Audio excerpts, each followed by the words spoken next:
사도신경으로 우리의 신앙을 하나님 앞에 고백하도록 하겠습니다. 나는 전능하신 아버지 하나님 천지의 창조주를 믿습니다. 나는 그의 유일하신 아들 우리 주 예수 그리스도를 믿습니다. 그는 성령으로 잉태되어 동정녀 마리아에게서 나시고 본디오 빌라도에게 고난을 받아 십자가에 못 박혀 죽으시고 장사된 지 사흘 만에 죽은 자 가운데서 다시 살아나셨으며 하늘에 오르시어 전능하신 아버지 하나님 우편에 앉아 계시다가 거기로부터 살아있는 자와 죽은 자를 심판하러 오십니다. 나는 성령을 믿으며 거룩한 공교회와 성도의 교제와 죄를 용서받는 것과 몸의 부활과 영생을 믿습니다. 아멘. 찬송가 304장 함께 찬양하시겠습니다. 찬송가 304장입니다.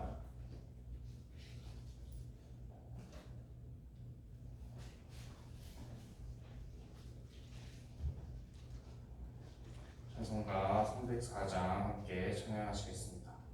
그 크신 하나님의 사랑 말로 다 형용 못하네.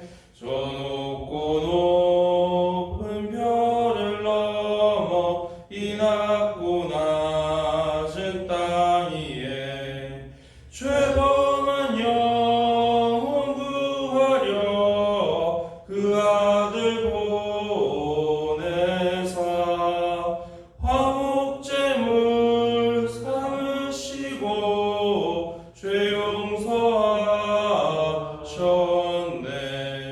하나님 크신 사랑은 증량 다 못하네.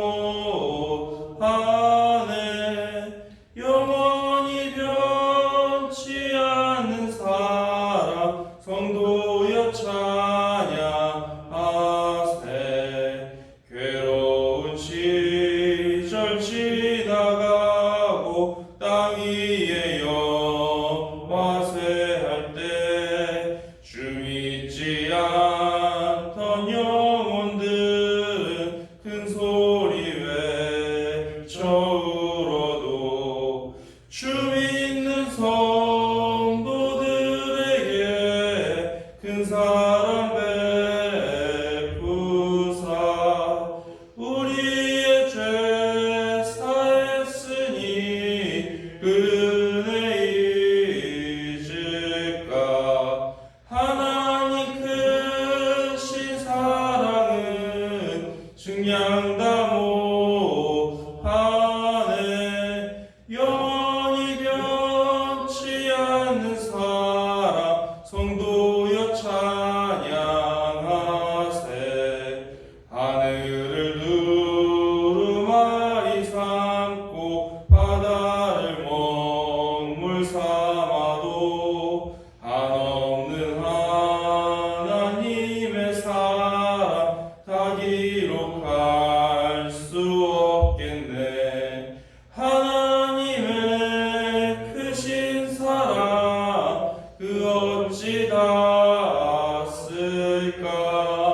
저 하늘 높이 쌓아도 채우지 못하리. 하나님 크신 사랑은 증량 다 못하네.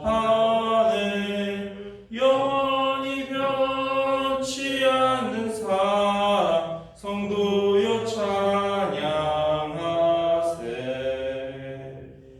이 시간 함께 나눌 말씀은 마태복음 4장 18절에서 22절까지의 말씀입니다.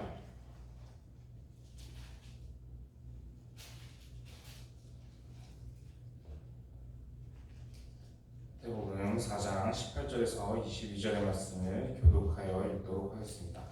갈릴리 해변에 다니시다가 두 형제 곧 베드로라 하는 시몬과 그의 형제 안드레가 바다에 금을 던지는 것을 보시니 그들은 어부라.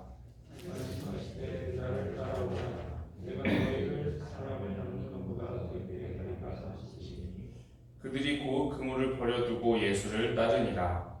거기서 더 있다가 다른 두 형제 세베대의 아들 야고보와 그의 형제 요한이 그의 아버지 세베대와 함께 배에서 불 있는 것을 보시고 부르시니 읽겠습니다.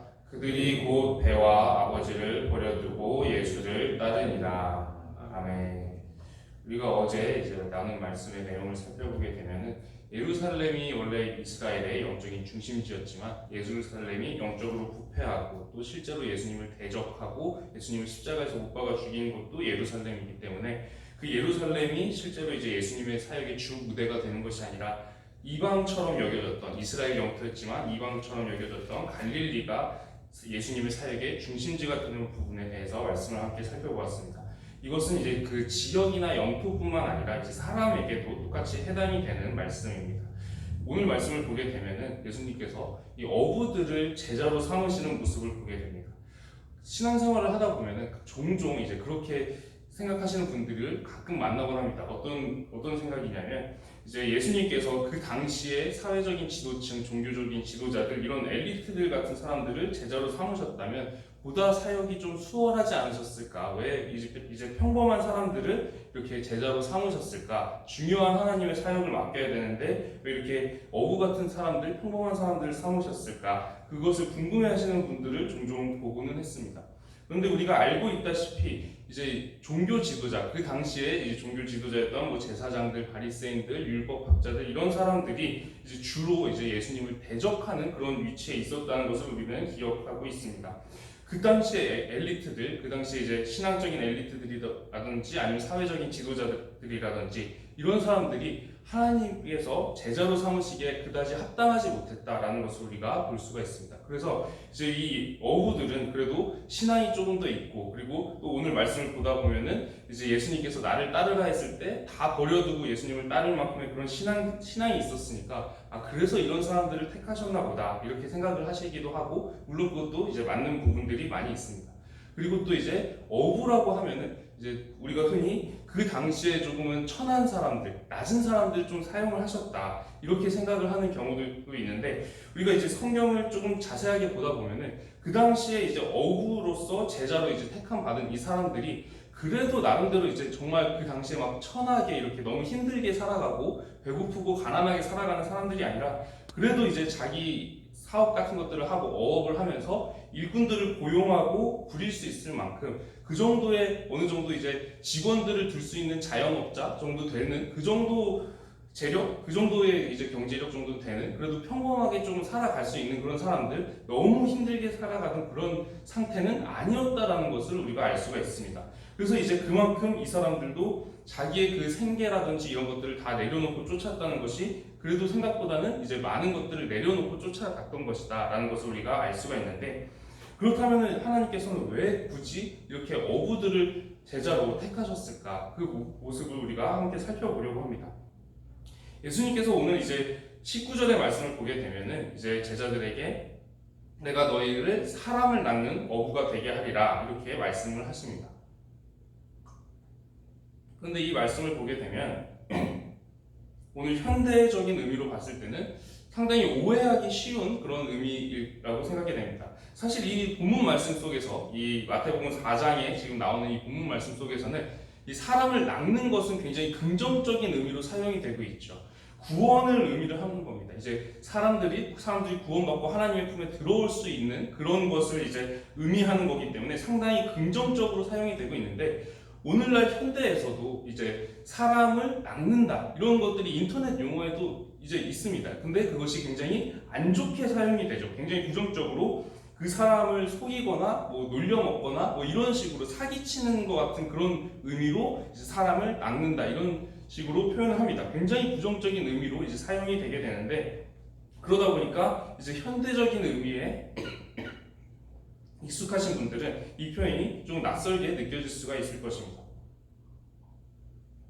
그런데 실제로 이 구약에서도 이 낚시라든지 아니면 낳는다라는 사람을 낳는 것 같은 그런 표현들이 상당히 부정적으로 사용이 되고 있는 그런 사례들이 있습니다. 그것이 언제 사용이 되는가 하면은 북이스라엘이 멸망할 때 표현이 되고 또 남유다가 멸망할 때 그 예언의 말씀을 주실 때에도 표현이 됩니다. 이 구약에서는 이 낚시 그리고 사람이 낚이는 것 이것이 어떤 의미로 표현이 되냐면 하나님의 심판의 의미로 사용이 되게 됩니다. 그래서 이제 나라가 망하고 이제 하나님의 그 강한 징계가 임할 것을 이 낚시로 표현해서 이제 갈고리에 끼어 사람이 끌려간다든지 뭐 이런 포로 생활을 의미하기도 하고 하면서 이 낚시가 하나님의 심판을 의미하는데 사용되는 표현으로 등장을 하게 됩니다. 그래서 이제 이 모습을 보게 되면은 오늘 말씀 속에 어부들을 택하시고 사람을 낚는 것이 구원의 의미로 사용되는 것이 상당히 중요한 의미가 담겨 있다는 것을 우리가 함께 나누고자 합니다. 원래는 구약에서는 이 낚는 것, 사람을 낚는 것이 심판을 의미를 했습니다.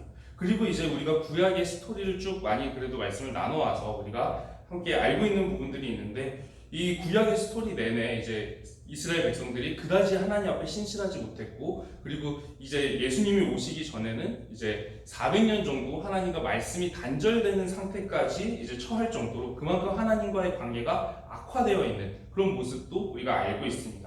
그러니까 이제 예수님이 오셨을 때 메시아가 이런 상황 가운데 이런 타이밍에 오시면은 사실은 이 상황에서 구원과 심판 중에서 어느 것을 이제 행하시는 것이 자연스러울까 우리가 따져보게 되면은 사실은 지금 흐름상으로는 예수님이 초림하셨을 때 2000년 전에 오셨을 때 심판이 예수님을 통해서 임하는 것이 굉장히 자연스러운 흐름이었다라는 것이죠. 그런데 이 심판을 사실상 하나님께서 잠시 뒤로 미루시고 먼저 이제 구원을 먼저 베푸시는 은혜를 행하셨다라는 것입니다. 만약에 2000년 전에 하나님께서 바로 그냥 심판을 하셨다면 이스라엘의 도저히 이제 다시 돌이키지 않는 그런 모습들을 보시고 그냥 이 세상을 종말시키고 대부분의 사람들을 이제 심판을 하셨다면 그 당시에 심판받게 되면 모든 사람들이 아마 지옥에 가게 되었을 것입니다. 구원받을 수 있는 사람이 없고 의인은 없을 때 하나도 없다. 그리고 다 모든 사람이 하나님 앞에 죄 아래 있다. 그렇게 성경이 말씀하시는 것처럼 우리 스스로는 천국에 이를 도리가 없고 우리 스스로는 하나님께 의롭다 여김을 받을 도리가 없기 때문에 우리는 지옥에 떨어질 수밖에 없는 그런 상태 가운데 있었을 것입니다. 그래서 하나님께서는 우리를 불쌍히 여기셔서 원래는 심판이 임해야 될 그 타이밍에 하나님께서 심판을 뒤로 미루시고 그것은 이제 나중에 재림 때 그리고 나중에 최후의 심판 때 그때 이제 하는 것으로 미루시고 먼저는 이제 구원을 행하셔서 이때 이제 우리가 예수님을 믿으면 구원을 받을 수 있는 살 길을 먼저 열어주시는 것을 행하셨다라는 것입니다. 그래서 사실은 이제 원래 이 당시에 원래 우리가 하나님께 받아야 될 대우라는 것은 심판이 굉장히 자연스러운 타이밍과 상황이었으나 예수님께서 이 심판을 구원으로 바꾸셔서 이제 19절의 말씀을 보게 되면은 이 19절의 말씀처럼 사람을 낚는 어부, 제자들을 통해서 사람을 낚는 어부가 되게 하겠다 그렇게 말씀하시는데 여기서는 낚이는 물고기가 사는 물고기죠. 이 낚이는 물고기가 구원받은 사람들을 의미를 합니다. 그래서 원래는 심판으로 상징되던 그 낚이는 것, 그것이 예수님을 통해서 구원의 은혜로 바뀌고 있는 부분을 우리가 볼 수가 있습니다. 이런 부분을 보게 되면은 하나님께서 우리를 굉장히 사랑하셔서 그래도 한 번 더 기회를 주시려고 이런 구원을 먼저 베푸시는 은혜를 먼저 주셨구나라는 것이 이 말씀 속에서도 담겨 있는 것입니다. 오늘 우리가 하루를 시작하면서 이제 이 말씀을 살펴보고 또 이 말씀을 받았던 그 제자들, 어부였던 제자들의 반응을 보면서 이제 말씀을 맺으려고 합니다. 전에는 어부였던 사람들이 자신의 모든 것을 다 내려놓고 예수님을 따르는 것을 우리는 보게 됩니다. 이 말씀 가운데에서는 이제 그러면 우리도 뭐 생업 같은 것들을 다 내려놓고 이렇게 예수님만 따르고 뭐 교회 봉사만 하고 이렇게 해야 되느냐 그런 의미는 아니겠죠. 왜냐하면은 이 세상의 모든 사람들이 뭐 교회 일만 하게 되면은 이 세상이 돌아갈 수가 없을 테니까 그런 말씀은 그런 의미로 사용되는 것은 아니고 이제 우리에게 정말 삶의 중요한 우선순위들이 많을지라도 그럼에도 불구하고 우리의 중심에는 하나님이 계셔야 한다라는 의미입니다. 이 제자들이 모든 것 가운데에서 예수님을 먼저 따랐던 것처럼 우리도 이제 이 세상에서 생업을 하면서 또 하나님을 믿으며 살아가는 사람들이지만 그럼에도 불구하고 이 세상 그 어떤 것들, 내 인생 가운데 중요한 그 어떤 것들보다도 우리의 중심 가운데는 예수님을 따르는 이 제자된 믿음이 우리 안에 있기를 소망합니다. 오늘 하루를 이제 시작하면서 이 시간 우리의 마음과 신앙을 점검하면서 이제 시작을 하고자 합니다. 우리의 중심 가운데 하나님을 모시고 예수님을 따르는 그 신앙으로 하루를 시작하기를 기도드립니다. 말씀을 붙잡고 기도드리도록 하겠습니다. 기도드리겠습니다. 하나님 아버지, 오늘 우리가 예수님께서 어부들을 제자로 삼으시는 말씀을 함께 보았습니다. 우연히 이렇게 된 것이 아니라 정말 이 어부들을 제자로 삼는 것조차도 하나님의 그 심판의 메시지, 구약에서는 심판으로 사용되던 그 낚이는 것에 대한 그 의미조차도 예수님께서 구원으로 바꾸시는 그 메시지가 있음을 우리가 보게 됩니다.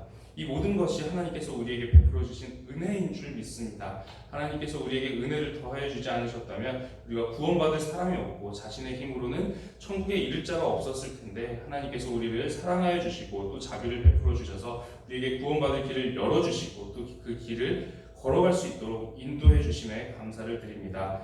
하나님, 오늘 우리가 이 제자들처럼 정말 우리의 모든 것 가운데 모든 것을 버려두고 또 예수님을 따라갔던 제자들처럼 우리의 마음의 중심 가운데 예수님이 있기를 소망하오니 우리의 신앙을 붙잡아 주시옵시고 오늘 하루 걸음을 인도하여 주시옵소서. 살아계신 우리 주 예수 그리스도의 이름으로 기도드립니다. 아멘. 하늘에 계신 우리 아버지, 아버지의 이름을 거룩하게 하시며 아버지의 나라가 오게 하시며 아버지의 뜻이 하늘에서와 같이 땅에서도 이루어지게 하소서. 오늘 우리에게 일용할 양식을 주시고 우리가 우리에게 잘못한 사람을 용서하여 준 것 같이 우리 죄를 용서하여 주시고 우리를 시험에 빠지지 않게 하시고 악에서 구하소서. 나라와 권능과 영광이 영원히 아버지의 것입니다. 아멘.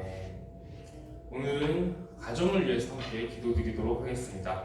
우리의 각 가정들이 하나님의 은혜의 통로가 되기를 함께 기도해 주시고 또 각 가정의 중심이 하나님이 되시기를 함께 기도드리도록 하겠습니다. 그리고 가지고 오신 개인적인 기도 제목들로 함께 기도드리도록 하겠습니다. 함께 기도하시겠습니다. 하나님 아버지, 감사합니다. 오늘도 우리가 예배로 하루를 시작하게 하시니 감사를 드립니다. 하나님, 우리의 각 가정들을 위해서 기도합니다. 우리의 각 가정들이 하나님께서 주시는 그 은혜의 통로가 되기를 기도하오니 우리 각 가정들을 통해서 하나님께서 뜻하신 바들, 하나님께서 원하시는 일들이 이루어지기를 소망합니다. 하나님, 우리 각 가정 가운데 그 중심에 하나님이 계셔주셔서 우리 가정이 정말 하나의 작은 믿음의 공동체가 되고 작은 소교회처럼 우리가 그 가정을 통해서 믿음이 양육되고 또 믿음의 행하면서 나아갈 수 있는